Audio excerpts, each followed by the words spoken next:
Good morning. मी देवयानी जोशी. एक गोष्ट आणि आपलं आयुष्य समृद्ध करू शकेल असा एक छोटासा विचार. चला ऐकूया. एकदा स्वामी विवेकानंदांकडे एक माणूस जातो आणि त्यांना म्हणतो की मला ना खूप वाईट सवयी लागल्या आहेत, मला माझ्या सवयींपासून मुक्तता हवी आहे, माझ्या सवयी सुटतच नाही आहेत, खूप मला त्रास होतो आहे याचा. तर स्वामी विवेकानंद त्यांच्या एका शिष्याला बोलवतात, त्याच्या कानात काहीतरी सांगतात. तो शिष्य चालला जातो. हे एक 5 मिनिटं त्याच्याशी बोलतात आणि म्हणतात चला पण फेरफटका मारलेले बाहेर. त्याला घेऊन ते बाहेर जातात.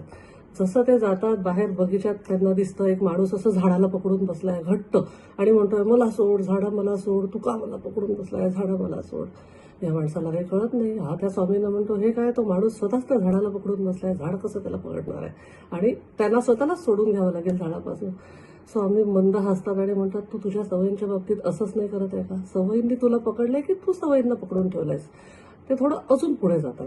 अजून पुढे गेल्यावर त्यांना दिसतं त्या बागेत एक माळी काम करत असतो. सगळ्या कुंड्यांना झाडांना खत घालत असतो.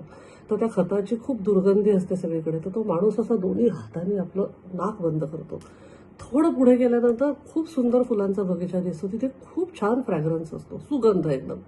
तर तो माणूस खूप हॅपी होतो, म्हणतो अरे वा किती छान. ते स्वामी म्हणतात की ही जी पानं फुलं निसर्ग आपण ज्यांना असं कवडीची किंमत देत नाही किंवा आपल्याला असं वाटतं की त्यांना काय अक्कल आहे किंवा त्यांना काय येतं, ते जर का दुर्गंधीयुक्त खतातनं इतका सुगंध पसरवू शकतात, तर मग आपण आपल्याला मिळालेल्या इतक्या सगळ्या ऑपॉर्च्युनिटीज, आपल्याला तर किती कटू अनुभव आले किंवा चांगले अनुभव आले किंवा आपल्याला तर किती काय काय मिळतं भरभरून, मग आपण त्याचं एक आपल्या अनुभवांमधनं एक सुगंधी व्यक्तिमत्व का नाही घडू शकत स्वतःचं? कसं असतं, आयुष्य वाईट सवयी आपल्याला पकडून ठेवत नाहीत, आपणच त्या सवयींना घट्ट पकडून ठेवतो. आणि सोडून द्या, जे ओझं आहे त्याला सोडून द्या आणि वापरा जे सुंदर आहे. कारण आपल्यातही सुगंध पसरवण्याची किंवा आपल्यातही जगाला चांगलं काहीतरी देण्याची खूप ताकद असते.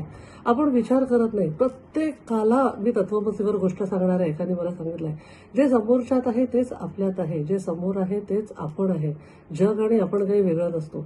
त्याच्यामुळे आपल्यात प्रचंड ताकद आहे या सगळ्याला नवीन आत्मसात करायची किंवा जुनं सोडायची. फक्त आपल्याला एक स्टेप उचलायची गरज आहे. विचार करा, आपल्याला आपलं आयुष्य सुखी, समाधानी, समृद्ध एकच आयुष्य मिळालं आपल्याला. आणि आज आपण फॉर्च्युनेट आहोत की आपल्याला ह्या सगळ्या साधनांमुळे सगळी उपलब्धता आहे. तर त्याचा वापर करून आपण एक स्मार्ट आयुष्य का नाही जगू शकत? विचार करा, सवयींनी आपल्याला पकडलंय की आपण सवयींना सोडू शकत नाही. Stay blessed, stay positive. I love you all.